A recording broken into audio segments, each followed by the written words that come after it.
Hello everybody, I have had to resort to bribery to get Atty involved in this vlog intro because this vlog is all about him, as you're about to see from the title of this video. This is another Thoughts Out cross-country video, which are some of my favourite to make because I feel like I learn so much from them. So, after Cornbury 2-star, the team at Equireel very kindly reached out and offered to send me my full round, which is really exciting because one, it's lovely to have all that footage. I had some great footage from the live stream, some great footage from my mum or people who have come to support me, but there were several combinations and fences on course that I had never seen and I really wanted to watch back. But second of all, Cornbury 2-star was always a sort of middle ground ahead of Osberton 2-star long, which is now just around the corner. So what a useful tool to be able to watch back my Cornbury 2-star round and kind of relive it and see what I would change, what I think I should do differently at Osberton, because Osberton is going to be the same standard, if not theoretically harder, and it's going to be an extra sort of 2 minutes of cantering across the country. So it's so great to watch it back as a little bit of a confidence boost because I was really happy with our round at Cornbury, but also to learn from, and I thought rather than keeping all those thoughts to myself, I would impart some of my pearls of wisdom, well, I don't know if they're pearls of wisdom, but some of my thoughts with you guys and show you just how useful these videos are. Equireel, they film so many different venues up and down the country, not just in England, over in Ireland, BE, unaffiliated. So I really do recommend you check out their website and see if they've ever caught a video of you. I love them, first of all, for the memories, for having it, but second of all, they really are great training tips. You can show them to your trainers and to your instructors. Yes, I'm excited for this one. So without any further ado, here is my full cross-country round from Cornbury 2-star short and my thoughts to go with it. Let's dive straight into this round, and one of the first things that I noticed when walking the course was how stocky the first fence was. It certainly wasn't a little ease you into it kind of fence. It was a reasonable table, it was ascending, so quite friendly to actually jump, but it meant you had to come out of the start box attacking the course from the very start, and that terrified me, but it actually in reality probably did me a massive favour. I wasn't seeing fences 1, 2 and 3 as just little fences to ease you into it and get you to the first combination. I was riding them and I set out forwardly, positively, determinedly, wanting to sort of make my mark on the track from the get-go. I am going to add in the odd bit of live stream footage or camera footage, as well as the incredible videos from Equireel, because I think it really just shows different angles. But one of the things I was so happy with about the start of my round was how forwardly I came out. Watching back some of my recent event vlogs on Atty, like my Wellington event vlog, I always felt that I was going for it, and watched back the videos and was disappointed and didn't think I looked like I was particularly cross-country riding. But I don't think you can deny here that he's going in a nice cross-country pace and setting us up nicely for the round ahead of us. I have so many thoughts on this round, so apologies if I'm sort of going a bit overboard with the information, but this fence here was actually my first minute marker and I was only about 5 seconds down on it, which is really good for me. I am renowned for losing time in the first minute. We did end up being a bit slow. I'll explain a bit like where I lost some time up at the water, but that was a really positive start for me. This was the first combination on course, and this is where the fact that it's a 2-star, not a novice, really shows, because it's the first combination on course, and yet I'd say it was trying to catch you out. This second angle shows a little bit better how I did not see a great shot into part A. Luckily it was quite small and quite forgiving. However, it did make me change my plans a little bit. So most horses have been jumping down the step to the brush in 5 strides, but the course designer had also designed it so that you could do it on 4 should you wish.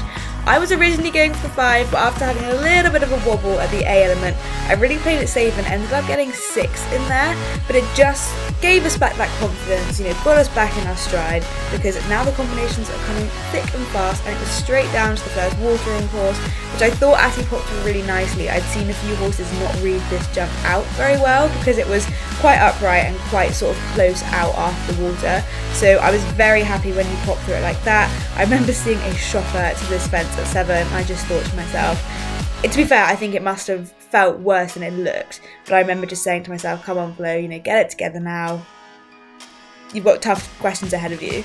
Weirdly, this had been a fence I'd taken a dislike in doing the course walk. It was quite upright, it did have a ground line, but just still a little bit too upright for my liking. and then down to this chicaner coming out of the woods, which he popped really nicely. He was giving me a good feeling, which is good because we have a rather monstrous combination coming up ahead of us, which was meant to be a forward 4 strides, and I added, which wasn't part of the plan. I'm taking you back just a few seconds on the live stream to talk about my approach, because knowing it went well, watching it back with hindsight, I wish I had pushed on a little bit here. I steadied up quite early because this combination that you just saw me jump through was a rider frightener, and I was a rider who was frightened. But it didn't pay off because I still did not get the shot in that I wanted, which meant that I couldn't get those nice sort of long 4 forward strides that I'd hoped for, which would have hopefully meant, you know, we could have cruised over it rather than going so up over it and landing so down over it. But, you know, he's very honest, very bold, and he made light work of it.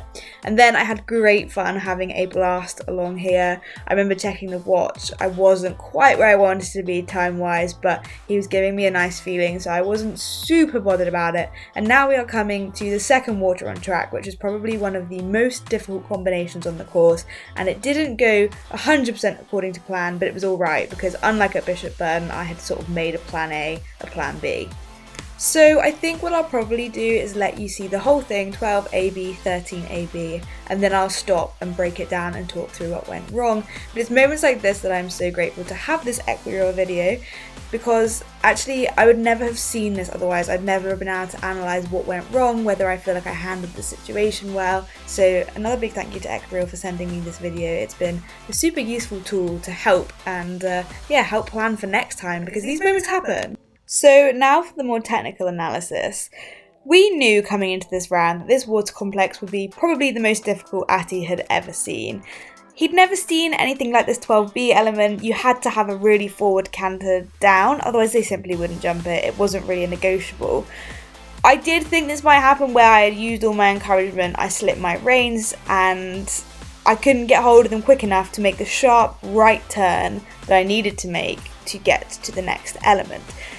But I knew the next element was separately numbered, so it was a no-brainer to continue straight out. I came past the camera and would have come back onto your screen to the right, and just added in about 15 seconds there. But it meant that by the time I'd come back to this element, unfortunately you don't get to see the circle, I had a good canter again, because it was very reminiscent of the issues I had at Bishop Burton leaving the water, where I didn't have a good canter. We had the annoying 20 penalties, so I didn't get the best shot coming out the water, but because I'd regrouped my canter, he jumped it, he was very honest. So from that sense, I don't look back with any regret at all. I'm so glad I did exactly what I did, because we didn't make that water complex look the most easy, but we got through it, and that is the main thing. I wasn't sure how to feel about this fence, a massive oxer on top of a hill, but it was very clever indeed. It was definitely a true 2-star question, because then you have to get your coffin canter back quite quickly down quite a steep hill to get to this fence here.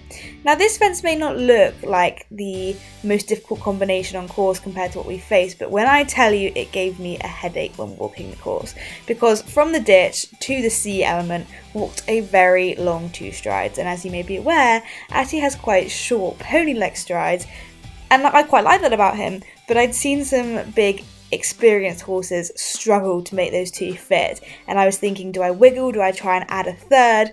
In the end, I went direct, and I was so glad I did, because he made that feel and look rather easy.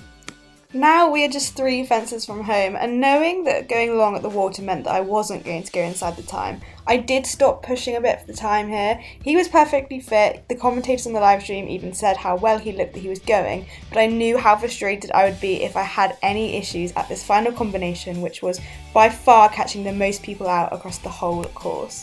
So much like the first combination, you had a choice here. It was a very straight 4 stride, which risked having a run out to the right hand side of the corner, or you could curve it like I did here and pop in the 5 strides. I had even said when I was walking it that I may put in 6 or 7 strides, and I had a moment where I was really worried that I had kind of messed it up a little bit, because we went on the 5 strides and I was worried it was going to be too long of a distance for him. So it was just the most incredible feeling when he popped it so easily. And you can see I was quite upright. I didn't fold much over the first element. With it being at the end of 5 minutes of cantering, I think you really just have to be on it and hold their hand and make sure they understand what you're asking of them. And then he popped over the final fence very nicely, and I was so happy. I was honestly ecstatic. I can't believe we actually did it. Unfortunately, now I've run out of snacks, Atty has lost interest, but I hope you guys enjoyed watching this video. Let me know if you did, because I love making them. Like I said, they are so useful, and I have a couple of rounds that I'd love to maybe analyse over the winter when there's not eventing going on. So yeah, if you enjoyed it, let me know, and maybe we will make some more. A big thank you to Equireel for sending me out my round. I really appreciate it, and what a lovely thing to have. And yeah, I'm feeling good after watching that back. It's not that often that I watch back a whole round and go, yeah, I actually think we nailed it pretty much from start to finish. That is the exact confidence boost I needed ahead of Osberton 2-star long. So be sure to like this video, leave a comment below and subscribe, because the next few weeks are very exciting indeed, quite nerve-wracking as well. So come along on this little journey with me, and I will see you very soon.